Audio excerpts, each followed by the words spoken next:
that one of the biggest streamers on the planet could ruin an entire multi-million-dollar video. Post that on my channel. Oh my gosh. That's my video now. That's gonna lead in pretty well to this next segment. You're about to find out how opening up your place to a friend Studio, we're live! can actually blow up in your face. Why we have to be more specific with rules. And that one simple mistake can set off a chain reaction of chaos through an entire production. He's just flexing on me, y'all. This video almost never made it to YouTube. But here's how we pulled it off. Take off your blindfolds. I trapped these 100 contestants, and you guys have until those spikes crush you to escape, or you're eliminated. Good luck. It is game time. Slow, careful steps, okay? Just a little conga line. Keep your blindfolds on until we tell you otherwise. It's difficult to illustrate just how much brain power goes into each one of these videos. You wanna see something crazy? Nolan excluded. How's it going, everybody? You guys are too kind. Sorry about the whole handcuffing you thing. It'll make sense. We're gonna do a practice intro? One mishap on a video this big can have consequences that affect the entire production. Unfortunately, a few days before the shoot, I made a little mistake while showing my friend Speed around the studio. These are the sets for upcoming videos. I'm gonna be honest, I think these are prototypes. These aren't the final ones. I accidentally showed this on the Speed stream. I didn't realize I wasn't supposed to. I should have thought that through a little bit more. You have to solve the puzzle while the ceiling is coming down. Isn't it cool? If even one of our contestants saw this trap on his stream, then all of the contestants had to have an equal opportunity to see as well.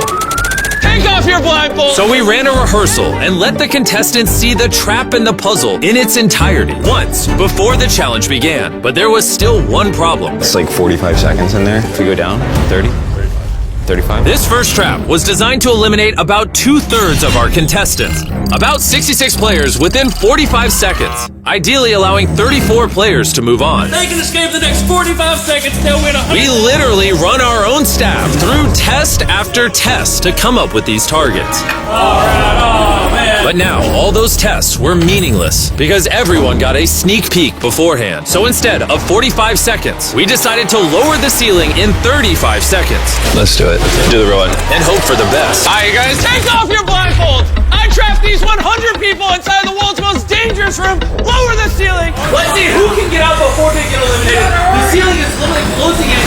While we did solve a big problem with the first trap, sir, what are you working on over there? the mishap with Speed did carry some consequences into the following challenge.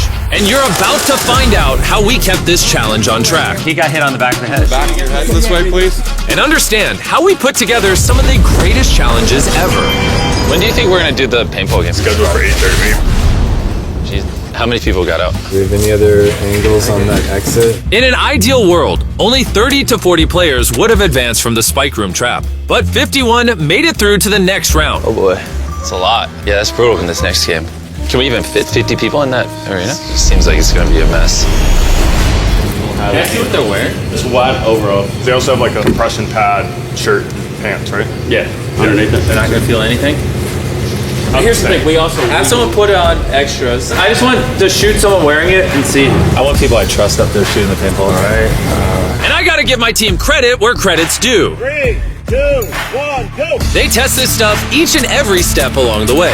I didn't feel it. I got straight skin and didn't hurt. It's literally like if somebody just came up and went. But paintball guns are no joke. Say hello to my little friend. A couple weeks before this challenge on our Team Water live stream, I took 3 shots. You did multiple. And frankly, What the heck? it sucked. Welcome to the streaming game, my friend. You hit my tendon. That's hard. Yeah. Did that hurt? You feel the sting, but adrenaline's gonna get you. I think we're expecting it to be like, but in reality, this is what it's gonna be like. These are too aggressive. We can't shoot people with these. So there's a world like 6 people unload on someone and they get hit like 10, 15 times. The guy who got shot by 3 paintballs and still has bruises 3 weeks later, I would quit. So I just don't want anyone getting hurt. With a little tuning, we've ratcheted down the power on all the paintball guns. There was really only one thing left to do. Oh boy. 51 of you remaining. 20 spots to advance. The other 31 will be eliminated. By a show of hands, please, everyone, you understand the rules and agree to participate. Welcome to the second trap! Come on in, everybody, come on in. From here on, as more players were eliminated, strategy and teamwork started to play into our remaining games. We're gonna really pit them against each other. And coming up, you'll find out how our challenges can evolve over time, and even in a moment's notice. Wasn't expecting to have to adjudicate adjudicate? Well, we're always gonna have to adjudicate. With as many contestants as we have and how big our sets are getting, there's a lot that go into our videos that you might not realize. When we're building massive sets like this, sometimes we have over 100 people working on the project, from engineers to artists to creatives, and Slack gives them one spot where they can all communicate efficiently and effectively without having to switch between apps or use emails.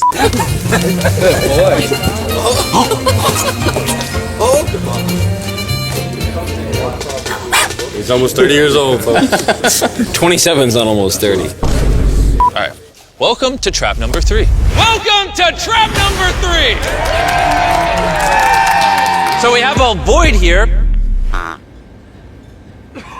So in the edit, there'll be a void. But in BTS, as you can see, it's like 3 feet. It only took some clever lighting this time. Adding in voids is not new to us. We've had countless bottomless pits in past challenges, and it all started in our real-life Squid Games video. Back then, we had to get help from other YouTubers, but now we have a dedicated team of visual effects artists, and they're the ones who elevate our challenges without risking the safety of our contestants. And speaking of, post-production on a video this big is crazy. So come on in, this is our editing room. I want to show you how I keep me and all my editors on the same page when some are writing, my voiceover, others are editing whatever this is. It looks like pilots pulling a plane. It's a lot going on, which is where Slackbot comes in. I can ask one question like, when is the Traps video uploading? And it'll give me an answer, pulling info from all of my meetings, different teams, work streams, documents, and channels, helping us all stay in sync.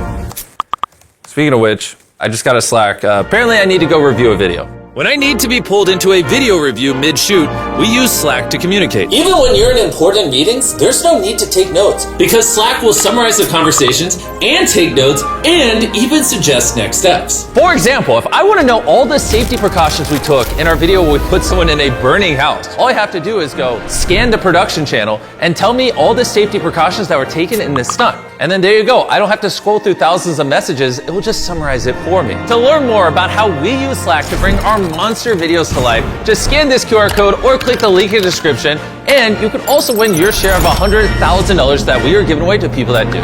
Scan the QR code, click the link in the description. So, we just wrapped the 3rd trap. That one was crazy.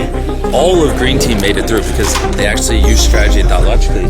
None of Orange did. It's interesting. There's actual layer and depth and strategies to these games, even when you don't always realize it. But that level of depth can also present its own issues. And the next trap, I wasn't even prepared for. That's why we have to be more specific with rules. I think that We have to redo it. So this is like the first time that we've been in here and actually standing without blindfolds, which is really cool. As you saw in the main channel video, instead of actually explaining the rules, I had the boys show them. Oh, God.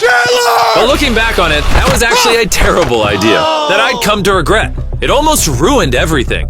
Even though our traps go through rigorous testing, evolving through multiple variations, if you don't actually tell the contestants how the game works, then there's bound to be a mistake. No! Get up! Now, as you saw in the main channel video, Tomer, you are the winner! Tomer made it through this trap onto the final 4. That's because this time, we messed up. Wait, why did we stop the arm? Is it because he's sitting? This was a big problem. Let me step over here real quick. We need to check the replay. That's why we have to be more specific with rules. Top down's the clearest. Yeah, slow down so the other guy fell. Did your play replay as well, please? The real problem, though, is when I've been so vague, would that arm have swept the guy sitting on his off? If it wasn't stopped, if we're being fair, he could have been swept off before Tomer fell off. After reviewing the footage, we realized that if production hadn't stopped the trap, Bayan would have been swept off before Tomer fell. It's because we didn't explain the rules. Should we pull the contestants down and practice things? At the end of the day, the integrity of the game is the most important thing. So we decided to re-explain the rules and run the trap a second time. If you're hit by the arm, you cannot hold on to the arm for support. While it definitely wasn't perfect, it was the fairest solution we had. You agree to comply by those rules with a show of hands. Tomer will load you on this side. Bayan will load you on the other side.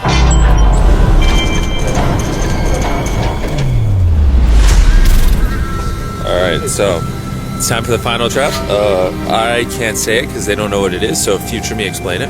This challenge was simple. Each contestant started out with 3 glass hearts in front of them, and they all had a chance to shoot a cannonball at whoever's glass heart they wanted. Once all 3 of the contestants' glass hearts were broken, they were eliminated. It's been fun. The last contestant remaining won the $100,000 trophy. But like most of our challenges, this one took months of planning, evolving from over 10 different versions. And after months of blueprints and ideas, this final set is what my incredible production team and I brought to life. Yep, good job, future me. This will be a lot of fun. Let's see what happens. How do we decide who comes out first? We'll start with Tomer because he was the round 1 winner, round 2 winner, round 3 winner, round 4. We're promoting Carmel in a main channel video? Yeah, we should have him try it. All right, contestants, how you doing over there?